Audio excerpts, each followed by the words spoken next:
మామ, welcome back to my channel. ఈ video అయితే డీటెయిల్గా ఓటింగ్ అనాలిసిస్ గురించి ఉంటుంది మామ. 11th వీక్లో ఆల్రెడీ నామినేషన్స్ అయితే కనుక హోరాహోరీగా జరిగినాయి. ఆ వీడియో కూడా ఒకటి అప్లోడ్ చేశాను అనమాట. సో ఆ వీడియో చూడండి. ఎవరైనా నచ్చితే కనుక ఖచ్చితంగా లైక్ చేసి సబ్స్క్రైబ్ చేయండి మామ. ఈ ఓటింగ్ అనాలిసిస్లో ఎవరైతే ఉన్నారో ఒక 6 మెంబర్స్ మొత్తం నామినేషన్స్లో ఉన్నారు మామ. ఈ నామినేషన్స్లో ఎవరు ఏ పొజిషన్లో ఉన్నారని చెప్పి డీటెయిల్గా ఈ వీడియోలో చెప్తాను. ఎవరు ఏ పొజిషన్లో ఉండడానికి ఛాన్సెస్ ఎక్కువ ఉన్నాయి, దీని తర్వాత ఎవరు ఇప్పుడు మెయిన్గా ఓటింగ్ అనాలిసిస్లో మనం చెప్పుకునే ప్రతి పాయింట్ ఏంటంటే కనుక ఆడియన్స్ పాయింట్ ఆఫ్ వ్యూలో ఆలోచించి, ఇన్స్టాలో వచ్చే హ్యాష్ ట్యాగ్స్ గురించి ఆలోచించి అన్నీ ఒకదానికి ఒకటి సింక్ అయి ఉంటుంది కాబట్టి ప్రతిదీ డీటెయిల్గా ఎక్స్ప్లెయిన్ చేస్తాను ఇక్కడైతే కనుక. సో పాయింట్ నెంబర్ 1, ఇక్కడైతే కనుక ఓటింగ్స్లో ఉన్నవాళ్ళు అయితే కనుక మెయిన్గా మనం చెప్పుకోవాల్సిన నేమ్స్ అయితే కనుక, సో నామినేషన్స్లో ఉన్నవాళ్ళు కళ్యాణ్, డీమాన్, సంజన, దీని తర్వాత ఇమాన్యుయల్, దివ్య, భరణి. సో వీళ్ళలో ఆల్రెడీ దివ్య నిఖిత లాస్ట్ వీక్ అయితే కనుక సేవ్ అయింది అనమాట. నామినేషన్స్లో ఉండి ఎవిక్టెడ్ అవ్వకుండా ఆవిడైతే సేవ్ అయ్యారు మామ. సో ఈవిడ సేవ్ అయిన విధానం కూడా కొంచెం లాస్ట్ దాకా వెళ్ళి గౌరవ్తో పాటు అయితే కనుక ఆవిడైతే కనుక సేవ్ అయింది. ఈ వీక్ ఖచ్చితంగా ఆవిడకైతే కనుక చాలా క్రిటికల్గా మారబోతుంది అని చెప్పి మనం మాట్లాడుకుందాం. దాని గురించి కూడా డిస్కస్ చేసుకుందాము. ఖచ్చితంగా ఆవిడకైతే కనుక క్రిటికల్ డేస్ అయితే వచ్చేసినాయి.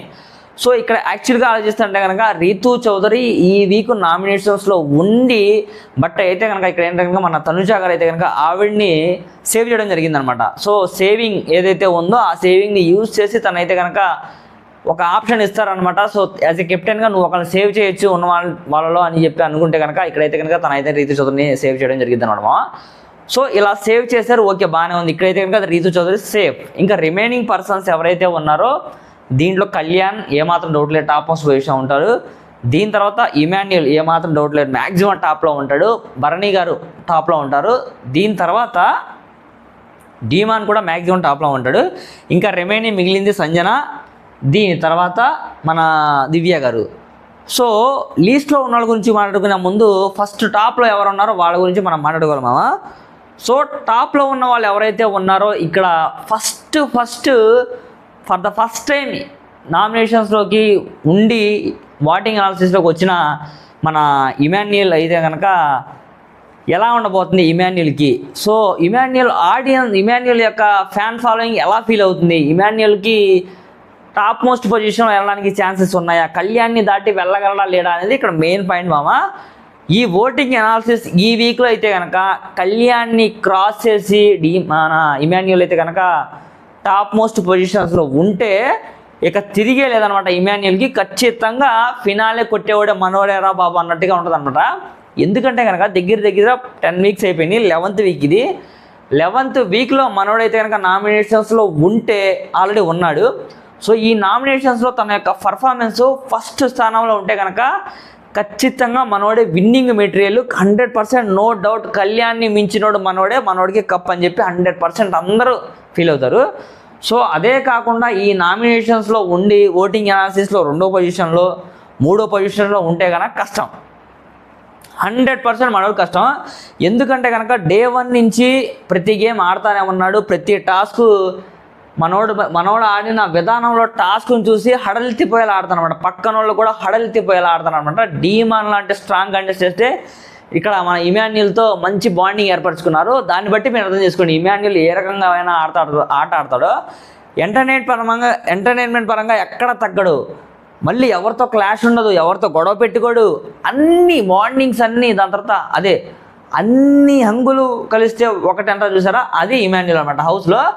సో గొడవైనా ముందే వెళ్ళి మాట్లాడతారనమాట. ఇక్కడ ఇమాన్యుయల్కి తనుజాకి ముందు క్లాష్ వచ్చిన విధానం మీ అందరికీ తెలిసిందే.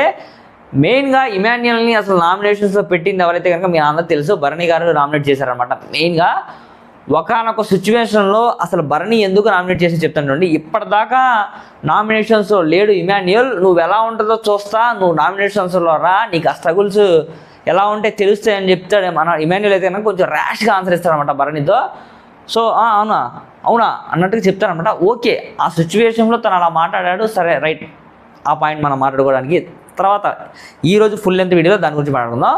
సో ఏదైతే ఓటింగ్ అనాలిసిస్ ఉందో సో ఇన్స్టాలో, ట్విట్టర్లో, ఫేస్బుక్లో వాటిలో అయితే కనుక వాళ్ళ ఫ్యాన్స్ ఫాలోయింగ్ నుంచి మంచి హ్యాష్ ట్యాగ్స్ అవన్నీ మంచి ఫాలోయింగ్ అంతా వస్తూనే ఉంది.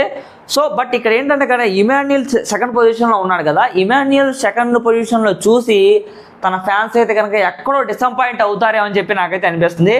ఇమాన్యుయల్ ఇంకా తన ఆటని ఇంప్రూవ్ చేసుకొని ఫస్ట్ స్థానానికి వెళ్ళడానికి తనైతే కనుక ట్రై చేయాలని చెప్పి ఆడియన్స్ తరపు నుంచి మ్యాక్సిమం ఆ వాయిస్ ఏదైతే ఉందో ఆడియన్స్ అయితే ఆయన ఎక్స్పెక్ట్ చేస్తున్నారు. ఆడియన్స్ ఎవరైతే ఇమాన్యుయల్ ఫ్యాన్స్ ఉన్నారో వాళ్ళు అయితే ఎక్స్పెక్ట్ చేస్తారని చెప్పి మనకైతే కనుక అర్థమవుతుంది.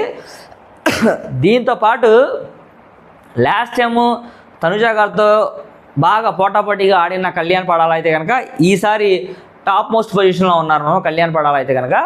సో తన ఆటని ఇంకా ఇంప్లిమెంట్ చేసి టాప్ మోస్ట్ పొజిషన్ నుంచి ఫినాలే కప్పు దగ్గరికి వెళ్తాడని చెప్పి ఈ వీక్ తను నిరూపించుకోవడానికి మంచిగా అడ్వాంటేజ్ తీసుకుంటాడా లేదా అని చెప్పి మనం వెయిట్ చేద్దాము. దీంతో పాటుగా ఏంటంటే కనుక కళ్యాణ్ పడాల ప్రతి వీక్ నామినేషన్స్లో ఉంటానే ఉన్నాడు. తనకి నామినేషన్స్ కొత్త ఏం కాదు ఫైట్ చేయడం. సో తను పర్ఫెక్ట్గా గేమ్ అయితే కనుక ఆడుతున్నాడు. ఇప్పటిదాకా తనకి నెగిటివ్స్ అయితే చాలా తక్కువ ఉన్నాయి, పాజిటివ్సే చాలా ఎక్కువగా ఉన్నాయి. సో ఇక్కడ ఏంటంటే కనుక మెయిన్గా ఇమాన్యుయల్ ఎలా ఆడతాడు, ఈ ఫస్ట్ టైం అయితే కనుక తన నామినేషన్స్లో ఉన్నాడు కదా, తను ఈ నామినేషన్స్ ఎలా ఎదుర్కోగలడు అనేది ఇక్కడ మెయిన్గా టాస్క్ అనమాట. దీంతో పాటుగా కింద ఎవరైతే ఉన్నారో టాప్ లిస్ట్లో దివ్య నిఖిత, దాని తర్వాత వీడిపైన సంజన గారు ఉన్నారనమాట. సో సంజన గారు అయితే కనుక కొంచెం ఆటలో డల్ అయ్యారని నేను చెప్పుకోవాలి. మొన్న అయితే కనుక ఆల్రెడీ ఏదైతే ఫ్యామిలీ వీక్ని నాకు సార్ బిగ్ బాంబేసి క్యాన్సిల్ చేసిన విధానం ఆవిడైతే ఫుల్ ఎమోషనల్ అయిపోయారు. నేను అనుకోవడం ఆవిడ ఇంకా హౌస్లో ఉండను, నేను వెళ్ళిపోతానన్న మాటలు బిగ్ బాస్ టీం అయితే కనుక పాజిటివ్గా తీసుకుంటే ఆవిడ ఈ వీక్ ఎవిక్టెడ్ అయిపోయినా ఆశ్చర్యపోవసరం లేదు. దివ్య నిఖిత కూడా తన ఆటని ఇంప్లిమెంట్ చేయాలి. ఇంకా ప్రతి దాంట్లో కూడా భరణి గారిని తప్పుబట్టి నా బలహీనత ఈయనే, నా బలం కూడా ఈయనుంటే నేను హౌస్లో ఆడలేను, ఖచ్చితంగా ఈయన పంపించండి అని చెప్పి నువ్వు ప్రతి దగ్గర భరణి గారిని నెగ్లెక్ట్ చేసి మాట్లాడడం తప్ప నీ గేమ్ని ఇంప్లిమెంట్ చేసుకునే పాయింట్స్ని ఎక్కడ మాట్లాడేది లేదమ్మా. That is the main thing అనమాట. ఈ వీక్ నామినేషన్స్లో ఉండి ఖచ్చితంగా దివ్య నిఖిత వెళ్ళిపోవాలనుకున్న వాళ్ళు ఖచ్చితంగా కామెంట్ రూపంలో తెలియజేయండి. ఇమాన్యుయల్ ఆట ఇలా కాదు, మనోడు ఇంకా బెటర్గా పర్ఫామ్ చేసుకుని టాప్ మోస్ట్ పొజిషన్లో ఉండాలి, ఇమాన్యుయల్కి సపోర్ట్ ఇచ్చే వాళ్ళందరూ ఇమాన్యుయల్ అని చెప్పి కింద కామెంట్ రూపంలో తెలియజేసి ఖచ్చితంగా ప్రతి ఒక్కరు మన ఛానల్ సబ్స్క్రైబ్ చేయండి మామ. సో ఎందుకంటే కనుక సబ్స్క్రైబ్ చేస్తేనే ఈ వీడియో వాళ్ళకి షేర్ అవుతుంది, అందరికీ మీకు తెలిసిందే. సో మనం అన్ని వీడియోస్ బాగా గొంతు చించుకొని చేస్తాం, ప్రతి ఒక్కరు సపోర్ట్ ఇస్తారని అనుకుంటున్నాను. ఎవరు వీడియో చూస్తున్నాను కానీ లైక్ చేయట్లేదు, కామెంట్ పెడుతున్నాను కానీ ఛానల్ అయితే కనుక సబ్స్క్రైబ్ చేసుకోండి. ఖచ్చితంగా సబ్స్క్రైబ్ చేసుకోండి ప్రతి ఒక్కరు, మనకు చాలా అంటే చాలా హెల్ప్ అవుతామా. నెక్స్ట్ వీడియోలో మళ్ళీ కలుద్దాం. ఓకేనా, thank you so much, bye.